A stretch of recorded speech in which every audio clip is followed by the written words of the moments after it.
Elizabeth Warren and her fan base of cool, intellectual hipsters have a message for you, America. How do you do, fellow kids? What?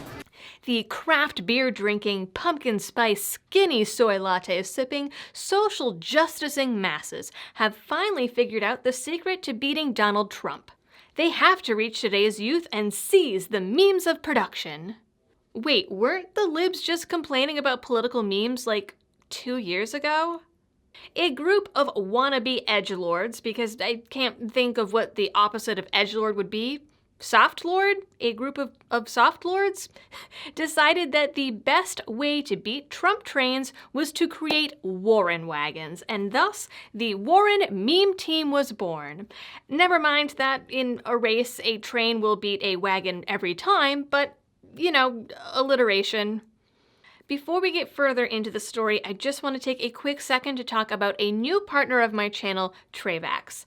In this time of demonetization and deplatforming on social media, it is the patrons, the folks over on Subscribestar, and the channel partners that really keep this channel going. I would not be able to do that without them. Travax is an American company that makes leather and metal RFID blocking wallets and outdoor gear made 100% in the US. Each one of their products is handmade, comes with a little label to tell you who exactly made it, is designed to withstand the toughest conditions, and, which I think is really cool, comes with a 65-year warranty. As a bonus, you can use discount code LIBERTY10 over at travax.com to get 10% off of your order, so go check it out. The meme team had it all. They got a nod in an opinion piece for the New York Times. Yes, the same New York Times that fact-checked that Trump dog meme, but the New York Times. They had all of their social media links. They had a plan. They had an emoji keyboard a mile long just to connect with the social media influencers who only speak emoji. The world was their oyster. And yet, come launch day, with their whopping 314 Facebook followers, their 2,400 mostly ironic Twitter followers, and 53 YouTube subscribers, the project and Warren's wagons were dead on arrival.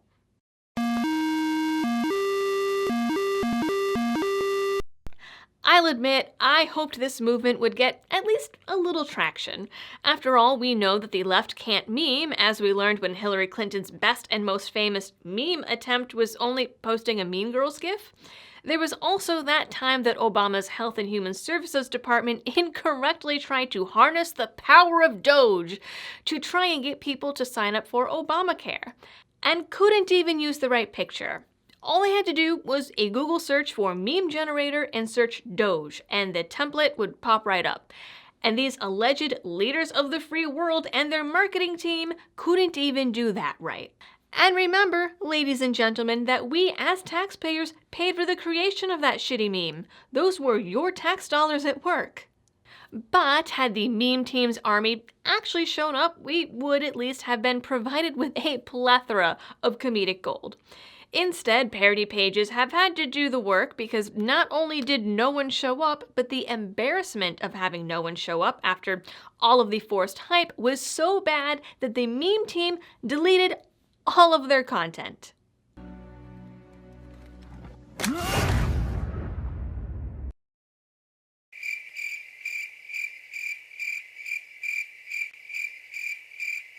The Times piece highlighted the fact that Dems typically only spend about 15% of their ad budget on digital marketing, despite the fact that technology and internet marketing played a pretty big role in the last couple elections. Though they also noted that there's also something inherently cringy about an organized campaign to spark and capture the millennial and Gen Z meme magic. And cringy it is. According to the Times piece, the meme cavalry was being led by MIT graduate Misha Leibovich, who pitched the idea to Warren and applied to be her deputy chief technology officer, pointing out that since she's already taking selfies, she should be able to graduate to memes. She can't, after all, distribute herself enough to take a selfie with everyone. I've done over 30,000 selfies. Whether Warren bit and was involved with the failed meme team is a little fuzzy. The Times piece did not distance the team from the campaign, and neither did the Twitter or original website. It wasn't until a few days after the team's failure to launch that the website and Twitter both added the disclaimer, "Not affiliated with the official campaign." So whether the two were genuinely separate from the beginning or Warren just dumped it after it became meme fodder is unclear. Either way, Misha persisted in his quest to save the nation with selfies and memes, not to work on policies, educate people on basic economics or civics, or combat major societal issues. Nope, memes are the key to political success, my friends. Save the memes, save the world. Misha had big plans for the team with an epic nationwide launch planned for November 4th. The plan was detailed in a 38-tweet PowerPoint presentation, basically, that was an exact copy-paste of a Google Doc that was barely readable because of its stiff corporate marketing jargon sprinkled with emoji vomit. In a now-deleted tweet, the meme team outlined the basics of their plan. Warren's meme team will help us win the primaries, then win on the digital battlefield in general. Expressive energy channeled through this engine will A. outperform the trolls, B. organize the memers, and C. empower all supporters to participate with any skill creativity level. Their pre-launch highlight was their first attempt at a viral GIF, which I have to take from Computing Forever's video because it has since been deleted in shame. Meme team assemble. Oh, and it's a GIF from Avengers Endgame. Oh man, this is really embarrassing. Selfies, memes. I mean, check out that potential. Surely all you have to do to make something go viral is stick the Avengers on it. That'll convince all those young whippersnappers. It's almost as bad as when Hillary Clinton was just chillin'. I'm just chilling in Cedar Rapids. And tried to name drop Pokemon in 2016. I don't know who created Pokemon Go, but I'm trying to figure out how we get them to have Pokemon go to the polls. Memeing is a super serious act of war, apparently, and the plan, as well as a previously deleted tweet, declares that trolls will be even more active than 2016, with big tech unable and unwilling to stop it. So are we talking real trolls, or just trolls as in everyone I disagree with is a troll and/or Russian bot? And unable? Sure, people will always find a way to communicate, and there is that pesky thing called free speech. But this guy is nuts if he thinks big tech has been unwilling to combat the trolls. What do you call the last 3 years of Facebook and Twitter trying to battle fake news? Or all those account purges on social media? Or the deplatforming of Alex Jones? Or the fact that Facebook has actually hired people to fact-check the Babylon Bee? Or how about the mass demonetization and throttling of conservative and libertarian content on YouTube? The only thing big tech companies are unwilling to stop is censorship. And really, if your goal is to outperform the trolls, maybe don't give them more ammo to work with. I mean, look at this Google Doc. Trump has successfully outsourced creativity to his supporters. Trump didn't outsource anything. 4chan and Reddit did it of their own accord. There was no corporate campaign sit-down to outsource the memes.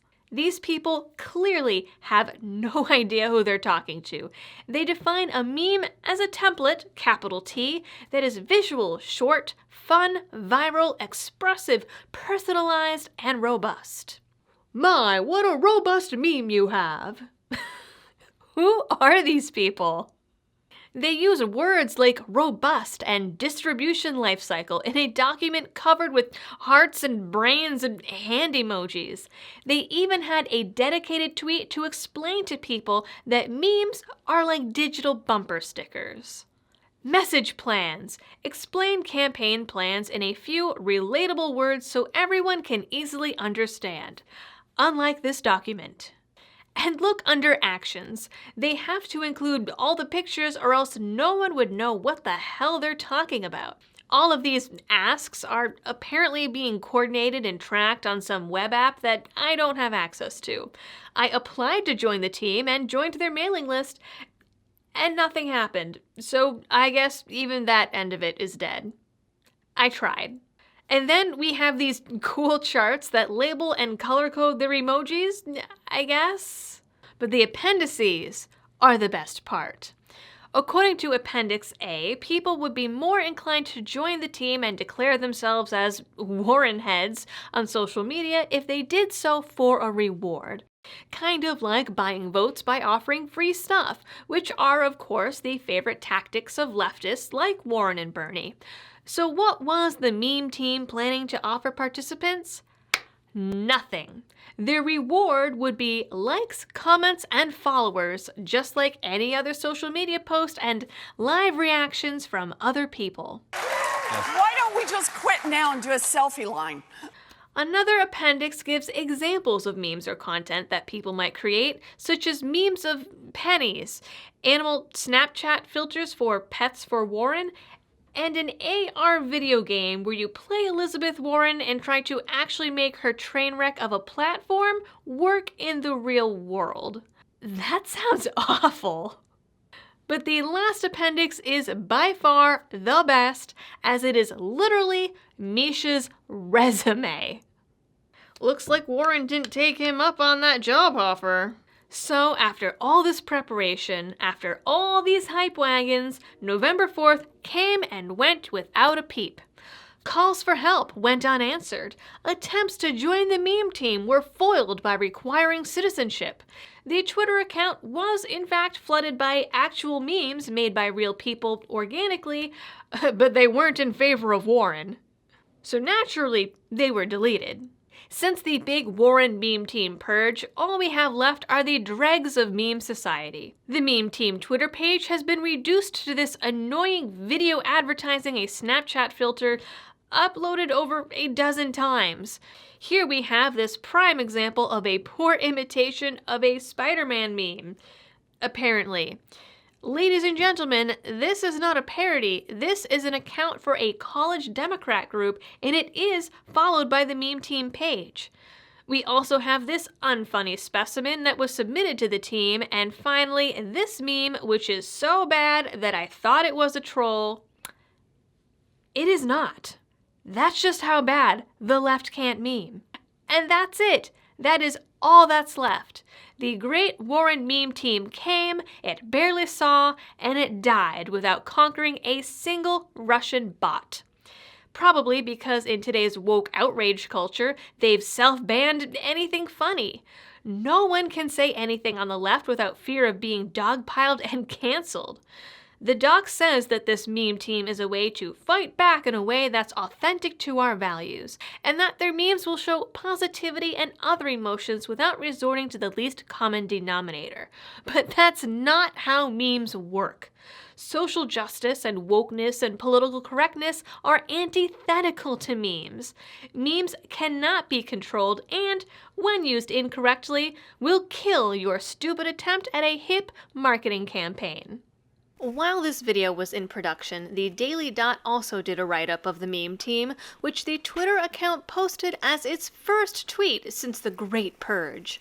The article concludes that Warren's meme team is betting they can take the edgy, and sometimes edgelord, chaos out of meme making and produce internet content that mirrors the candidate, and that these memes would look nothing like the memes you would find in a dank stash.